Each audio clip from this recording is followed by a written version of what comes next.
세 번째 영상입니다. 485쪽을 잠깐 보실게요. 자, 공기업 노사관계의 특수성이라고 되어 있는 제목이 있습니다. 그 아래 잠깐 읽어드릴게요. 일반적인 노사관계는 근로자와 일하는 사람, 사용자, 보통 고용주라고 얘기하죠. 사용자와 대등한 입장에서 구체적인 근로 조건을 집단적으로 교섭, 협상하고 결정할 수 있는 노사 자치를 말합니다. 자, 이러한 노사 자치는 노사 당사자 간의 세력 균형을 기반으로 근로 조건이나 각종 규칙 등 근로자와 사용자가 처분할 수 있는 사항을 자유롭게 그들만의 책임에서 합의해서 결정하는 걸 얘기합니다. 뭐 임금 인상 같은 게 대표적이라고 할 수 있습니다. 자, 그런데 공기업은 민간기업과 다르게 주인 대리인 구조, 뭐 국민이 주인이고 대리인이 공기업이고 또 그 공기업 안에서도 주인 대리인이 나누어지는 이런 구조이기 때문에 일정 수준의 제한이 있고, 공기업 노사관계는 단순히 일반 기업의 사용자와 노동자 관계로만 파악할 수 없는 특수성이 있습니다. 자, 그러한 특수성 중에 하나가 바로 487쪽에 나오는 중간에 첫째라는 부분이 있습니다. 자, 첫째, 공기업의 노사관계 특징의 첫째, 공기업은 필수적인 재화와 서비스를 공급하는 주체이기 때문에 위임인 정부가 공익적인 관점에서 쟁의권 등을 제한하고 있습니다. 자, 이른바 뭐 파업을 한다든가 행동을 하는 그런 권리들이 좀 제한되어 있습니다. 자, 그리고 공기업은 일단 국민정부 공기업, 이게 공기업이 정부를 거쳐야만 되는 거기 때문에 그 487쪽의 둘째 부분이 가장 특징적인 겁니다. 공기업의 노사관계는 실질적인 소유권을 가지고 있는 정부와 교섭, 그러니까 정부, 공기업의 경영자, 그 다음에 공기업의 노조와 이 교섭, 이 3자 교섭이 이루어져야 되는 경우가 많기 때문에, 자, 여기서의 이 공기업의 노조는 정치 지향성이 높은 편에 속합니다.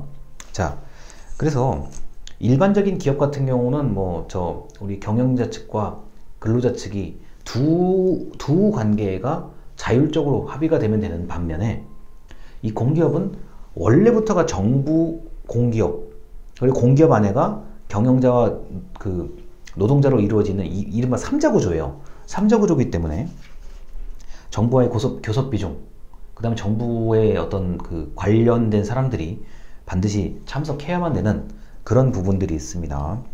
그리고 이제 정권이 바뀌게 되면 아무래도 임명할 수 있는 사람들, 그리고 사람들의 어떤 자리가 바뀌기 때문에 정치 지향성이 좀 높은 편에 속합니다. 자, 이렇게 말씀을 드리고, 그 다음에 488쪽에 위에서 네 번째 줄입니다. 셋째, 공기업의 노사관계를 협력적 시각에서 보는 입장은, 자, 공기업 노조는 민간 노조의 생존권 투쟁과는 다르게 복지, 복리, 후생 문제에 치중할 수 있기 때문에 공기업의 근로자는 공기업의 경영에 적극 참여시키기도 하고 민주성, 경영의 능률화에 도움이 되기도 합니다. 자, 일단 공기업의 노조는 일단 신분 자체가 일반적인 일반 기업의 노조의 노동자의 신분하고는 다르기 때문에 이게 이제 이게 좀 필요하다, 우리가 좀 불합리하다, 부당하다고 하면은 굉장히 목소리가 일반적인 기업의 노조보다는 훨씬 커요. 물론 제한되는 부분도 있는데 이 권익보호에 유리하다는 점, 그리고 복리후생 향상에 기여한다는 점인데, 복리후생의 대표적인 게 직장 어린이집이에요. 우리 공기업에 직장 어린이집이 있어야, 그래서 출퇴근할 때 자녀분들을 이렇게 맡겨놓고 돌보게 하고, 그 다음에 퇴근할 때 자녀를 이제 데리고 가는 그런 일들이 있는데, 저 개인적으로는 이제 직장 어린이집 설치가 가장 이제 크다고 보는 사람이고, 그 다음에 다른 것들, 여러분이 만약에 일반 공기업을 가든지 아니면 회사를 가시든지 노조가 있다고 하면은, 노조는 우리가 흔히 말하는 매일 파업하고 데모하고 이렇게 생각하시면 안 돼요. 그거는 노조의 활동 중에 하나일 뿐인데, 이게 언론에는 그것만 보여줘서 그런 건데요. 노조는 이제 노동자의 권리, 노동자의 권익을 향상하는 그런 향상을 대변하는 조직이에요. 나 혼자 부당한 어떤 처분을 당했는데 내가 좀 억울하다, 불합리하다, 내가 화가 난다 그러면 그게 이제 이유가 있는 것이라고 하면 노조 사무실을 찾아가셔서 얘기를 하시면 돼요. 이거는 그 노동자의 권리입니다. 내가 좀 회사로부터 부당한 처분을 받았다. 뭐 예를 들어서 그럴 일이 있으면 안 되겠지만 뭐 성희롱, 성폭행 등의 이런 문제가 있다고 하면 즉시 노조에 알리셔가지고 나를 대신해서 노조라는 집단이 내 목소리를 대변해주는 그런 역할을 해야 되는 겁니다. 그래서 이 노사관계는 우리가 맨날 언론에 보면 뭐 협상을 하니 많이 싸우고 맨날 그것만 나오는데 그거는 다시 말씀드리지만 전체에서 한 부분이에요. 그리고 노조의 역할이 또 굉장히 많아요. 그리고 이렇게 뭐 싸운다, 투쟁한다의 의미가 강하다고 이제 느끼시는데 그렇지 않은 경우도 많고요. 뭐 예를 들어서 연말이잖아요. 연말에 뭐 불우이웃을 돕는다, 사회 봉사를 한다, 뭐 이런 것들도 노조의 큰 일이에요. 그 연중 행사 같은 거예요.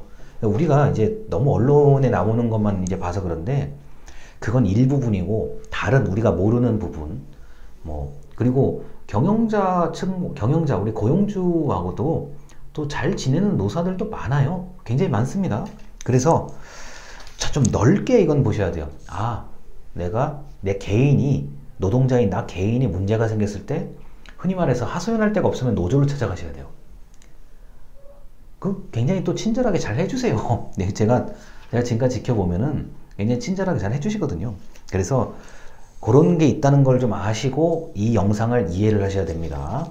자, 다만 공기업의 노조는 일반 기업의 노조와는 정부가 있기 때문에 정부에 무슨 일이 있더라도 정부의 어떤 그 테두리 안에 있기 때문에 그게 좀 다르다는 것 정도만 아시면 되겠습니다. 일단 영상 여기까지입니다. 감사합니다.